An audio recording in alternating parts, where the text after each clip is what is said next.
வாழ்க வளமுடன். பேராசிரியர் டாக்டர் துரை லோகநாதனின் இன்றைய வாழ்வியல் சிந்தனையில் சிறுகதை தலைப்பானது வாழ்வின் அற்புத சிற்பி எது என்பதாகும்.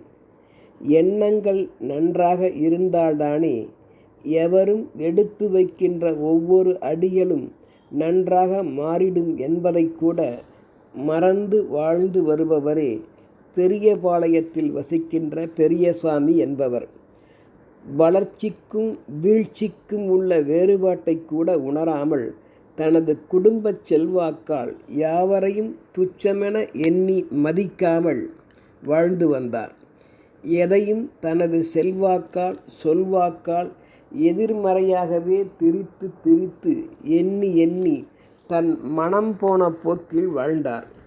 துயரம் என்பதை சந்திக்காமல் தனது ஆடம்பர பல செழிப்பால் தனது மனம் கருதியபடி வாழாதவர்களையும் தனக்கு அடங்காதவர்களையும் கேலியும் கிண்டலும் செய்வது என்பது அவருக்கு நாளும் சுண்டல் சாப்பிடுவது போல் ஆயிற்று.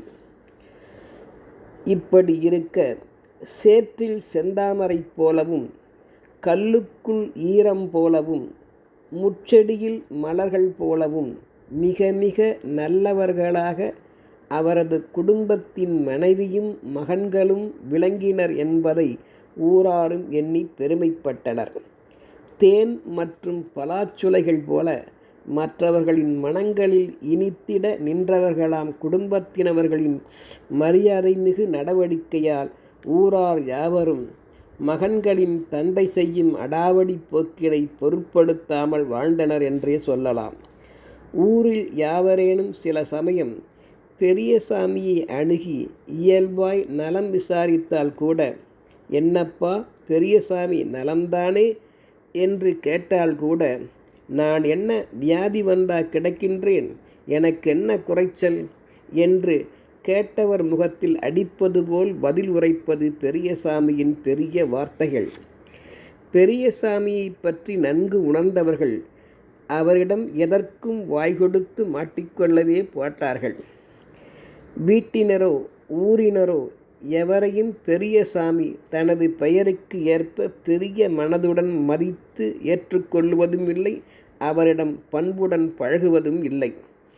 காரணம், வேம்பின் காய் கசக்கத்தான் செய்யும், வெல்லம் இனிக்கத்தான் செய்யும் என்பது போல அவரவர் குணங்களை அறிந்து வாழ்பவர்களே பெரியபாளையத்து மக்கள். எனவே தேவையில்லாமல் வழியில் கிடக்கும் கோடரியை எடுத்து எவரேனும் காலில் போட்டுக்கொள்வார்களா? அப்படித்தான் பெரியசாமியை எண்ணினர். மேலும் ஒவ்வொருவரும் தங்கள் எண்ணங்களின்படியே மதித்து நன்கு நடப்பவரும் நடக்கட்டும், மதிக்காமல் தங்கள் எண்ணங்களின்படி மிதித்து நடப்பவர்களும் நடக்கட்டும். ஏனெனில் நாலடியார் சொல்வது போல அற்ப ஈயும் கூட நம் தலைமேல் மிதித்து ஏறி அமர்வதால் அவ்வுண்மையை உணர்ந்தவர்கள் கடும் சுடும் சினம் கொள்ளாது பொறுப்பர் என்பது உலகியல் போக்கு. குடும்பத்தில் குடம்பாலில் துளி விஷம் கலந்தார் போல விளங்கி நின்றார் பெரியசாமி. பலாப்பழம் மேற்பகுதியில் முட்கள் போன்ற கூரிய அமைப்புகளை உடையதாக இருக்கும்.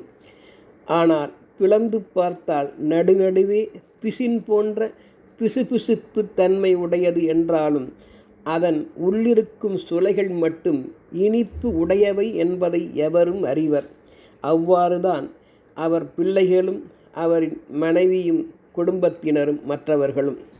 இவர்கள் யாவரும் தங்களுடைய பண்பான வளர்ச்சியால் உயர்ந்து நின்றமையால் ஊர் மக்கள் யாவரும் பெரியசாமியின் குடும்பத்தினரை மட்டும் வெறுத்து ஒதுக்கிடாமல் வாழ்ந்து வந்தனர். உப்பு கரிக்கும் கடலுக்கு அடியில்தானே முத்துக்கள் கிடைத்திடும் என்பதை அறிந்தவர்கள் நாயானது வெறி மிகுதியால் கவ்வி கடிக்க கண்டும் தம் வாயால் பதிலுக்கு அந்த நாயை கடித்தவர் இவ்வுலகில் எவரேனும் உண்டோ? இல்லையே. எனவே கீழோர் பண்பு இன்றி பெரியசாமியைப் போல் கீழான சொற்களை சொன்னாலும் ஊரில் வாழ்கின்ற பெரிய மனிதர்கள் யாவரும் தங்கள் வாயால் பதிலுக்கு திருப்பி அவ்வாறு சொல்லவே மாட்டார்கள். 3 விதமான குரங்குகளை காட்டி காந்தி மகான் சொன்னதை பெரியசாமியோ தமது மனம் போன போக்கில் மற்றவர் கூறிய கருத்துக்களோடு ஒப்பிட்டு, ஒன்று நீதிபதி என்றும் மற்றொன்று அரசாங்கம் என்றும் பிறிதொன்று மக்கள் என்றும், கண்களை பொத்திய குரங்கினையும் காதுகளை பொத்திய குரங்கினையும் வாயை பொத்திய குரங்கினையும் பிறர் ஒப்பிட்டு சொல்லியதையெல்லாம் தானும் ரசித்து காலப்போக்கிற்கு ஏற்ப நினைவு கூர்ந்து கிண்டல் அடிப்பதும் வழக்கமாயிற்று.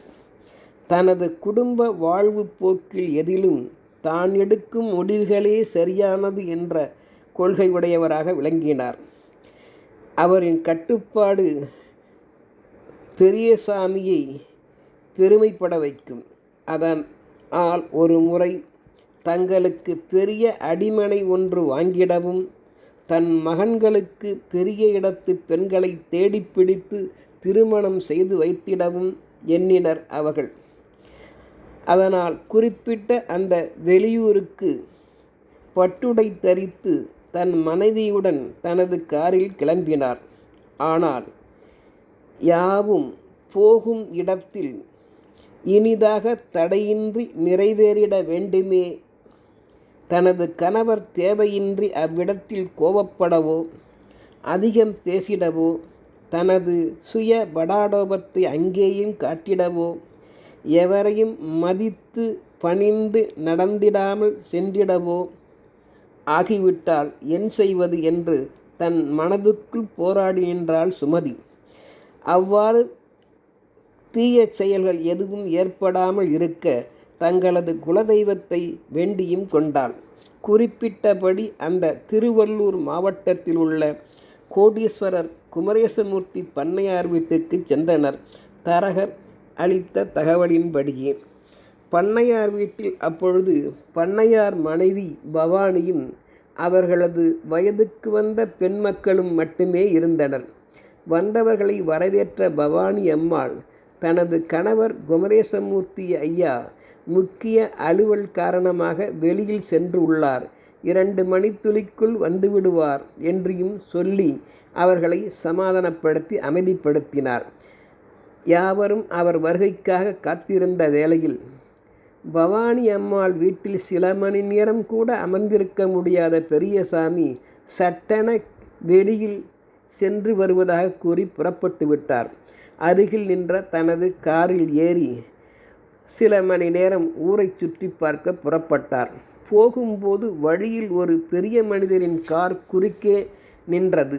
அதை கண்டவர் சாலையின் குறுக்கே காரை நிறுத்தி வைத்துள்ளானே, யார் அந்த மடையன் என்று தன் மனதுக்குள் நினைத்தவர், அந்த கார் பழுதாகி கிடக்கின்றது என்பதை கூட அறிந்திடாமல் பெரியசாமி தனக்கே உரிய படாடோபத்தில் தன் வார்த்தைகளை கடுமையாக்கி தனக்கு விரைவில் வழிவிடுமாறு எதிரில் நின்ற காரின் அருகில் சென்று கூச்சலிட்டார்.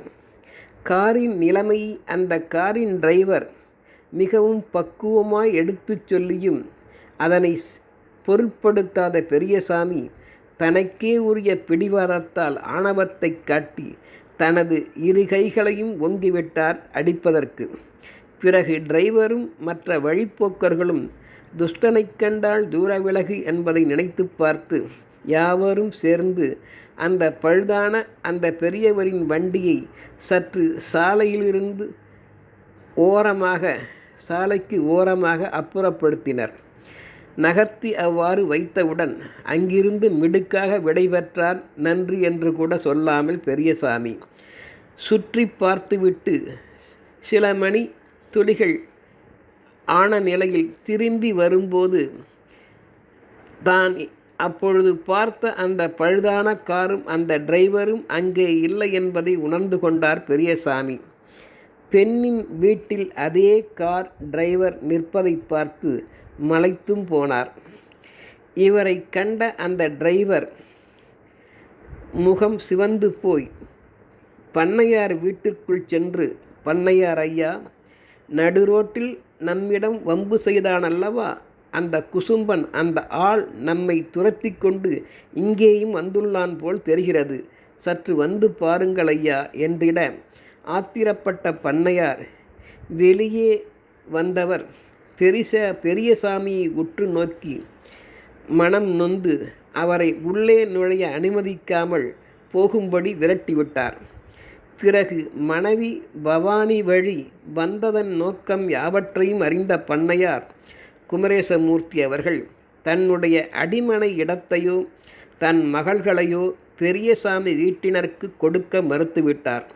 இதனை தனது மனைவி சுமதி வழியே சூழ்நிலையை அறிந்து கொண்ட பெரியசாமி தமது எண்ணங்கள் செயல்போக்குகள் யாவும் இவ்வாறு ஆகும்படி செய்துவிட்டன, நமக்கு கிடைக்க வேண்டிய யாவும் கை நழுவி போய்விட்டன என்பதை முதல் முறையாக அறிந்து கொண்டார்.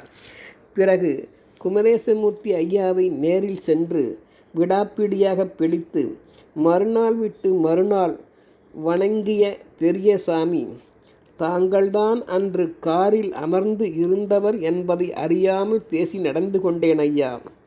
தாங்கள்தான், நான் எண்ணி வந்தவர்தான் தாங்கள் என்பதை நான் அறிந்திருந்தால் அவ்வாறு செய்திருக்கவே மாட்டேன், பொறுத்து கொள்ளுங்கள் என்று வெளிப்படையாக பண்ணையாரை வேண்டி நின்றார்.